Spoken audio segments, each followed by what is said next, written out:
Assalamualaikum warahmatullahi wabarakatuh. Perkenalkan, nama saya Asma dengan NIM F0312411024, mahasiswa jurusan Sastra Arab, Universitas Hasanuddin. Pada pembelajaran kali ini, terdapat beberapa tujuan yang ingin dicapai, yaitu pertama, mengenali bentuk-bentuk utama sastra Arab, khususnya puisi atau syair, dan prosa atau netzer. Kedua, menjelaskan nilai-nilai yang terkandung dalam karya sastra Arab, baik nilai moral, nilai sosial, maupun nilai estetika. Ketiga, memahami fungsi sastra Arab dalam masyarakat, yang meliputi fungsi dakwah, fungsi pendidikan, fungsi hiburan, serta fungsi kritik sosial. Selamat datang teman-teman semua. Dalam video ini, kita akan mempelajari pengantar sastra Arab mulai dari bentuknya, nilai-nilainya, dan perannya dalam budaya Arab. Yuk kita mulai.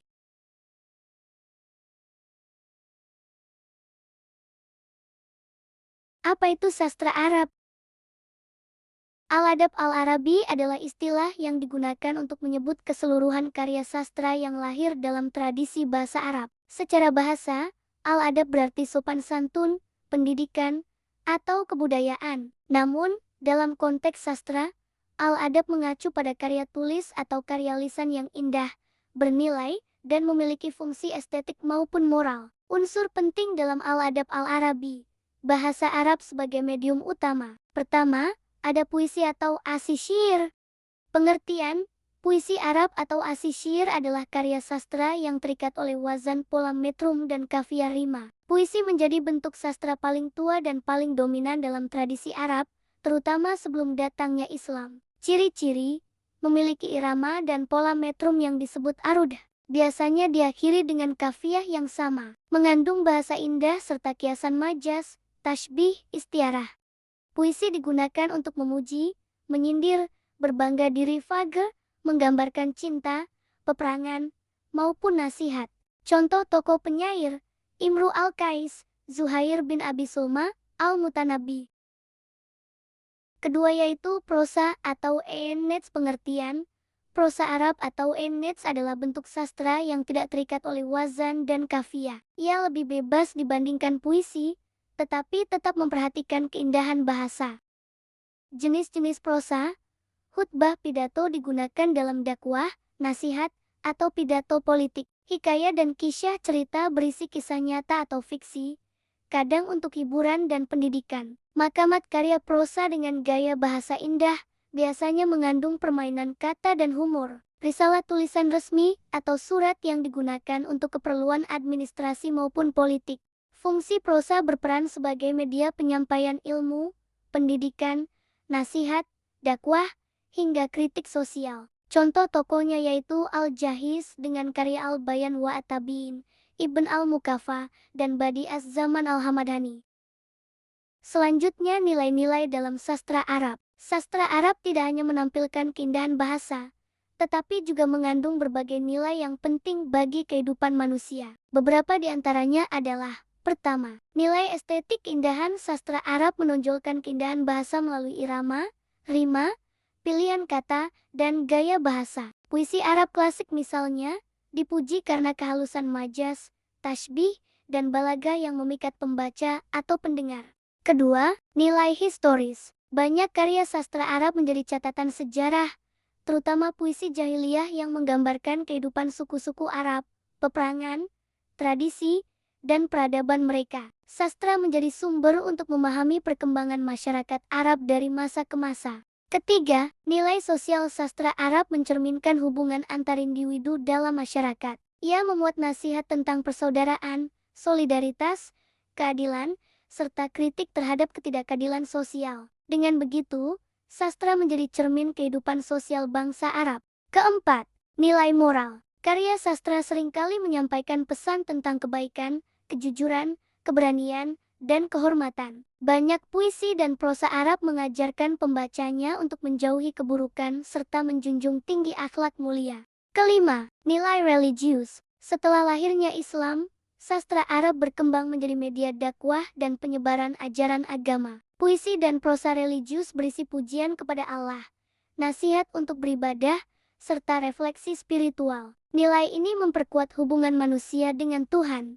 Kuis sesi pertama. Pertama, apa arti kata al-adab? Kedua, sebutkan dua bentuk sastra Arab. Ketiga, apa fungsi utama sastra dalam budaya Arab? Fungsi sastra Arab. Sastra Arab memiliki berbagai fungsi yang menjadikannya penting bagi perkembangan peradaban Arab dan Islam. Fungsi-fungsi tersebut antara lain, pertama, sarana ekspresi jiwa. Sastra menjadi wadah bagi penyair dan penulis untuk mengekspresikan perasaan, pikiran, serta pengalaman hidup mereka. Melalui puisi dan prosa, lahirlah ungkapan tentang cinta, rindu, kebanggaan, maupun kesedihan. Kedua, media pendidikan. Banyak karya sastra Arab berfungsi mendidik masyarakat dengan menanamkan nilai moral, etika, serta kebijaksanaan hidup. Kisah-kisah dalam prosa, hikayat, dan syair mengandung pesan yang mendidik generasi muda. Ketiga, alat dakwah. Sejak lahirnya Islam, sastra Arab digunakan sebagai sarana menyebarkan ajaran agama. Puisi, khutbah, dan cerita bernuansa religius berperan menyampaikan nilai-nilai Islam dengan bahasa yang indah dan mudah diterima masyarakat. Keempat, dokumentasi sejarah. Sastra Arab menjadi catatan sejarah bangsa Arab, baik dalam bentuk puisi jahiliyah yang menggambarkan kehidupan suku, peperangan, maupun prosa yang memuat kisah-kisah peristiwa penting. Ia berfungsi sebagai arsip budaya dan sejarah. Kelima, hiburan. Selain syarat nilai, sastra juga berfungsi sebagai hiburan. Cerita rakyat, hikayat, atau syair cinta memberi kesenangan dan keindahan bagi pendengar maupun pembacanya. Keenam, identitas budaya. Sastra Arab merupakan cermin identitas bangsa Arab. Bahasa, nilai, tradisi, dan pemikiran mereka terekam dalam karya sastra sehingga menjadi warisan budaya yang memperkuat jati diri bangsa. Penyair dan karya yang terkenal. Pertama, Imru al-Qais, masa zaman jahiliyah sebelum Islam. Julukan, Bapak Puisi Arab dan salah satu penyair mualakat. Karya terkenal, Mualaka Imru al-Qais, puisi panjang yang menggambarkan cinta, alam, perjalanan, dan kehidupan suku Badui. Keistimewaan, puisinya menjadi rujukan utama dalam mempelajari bahasa Arab klasik.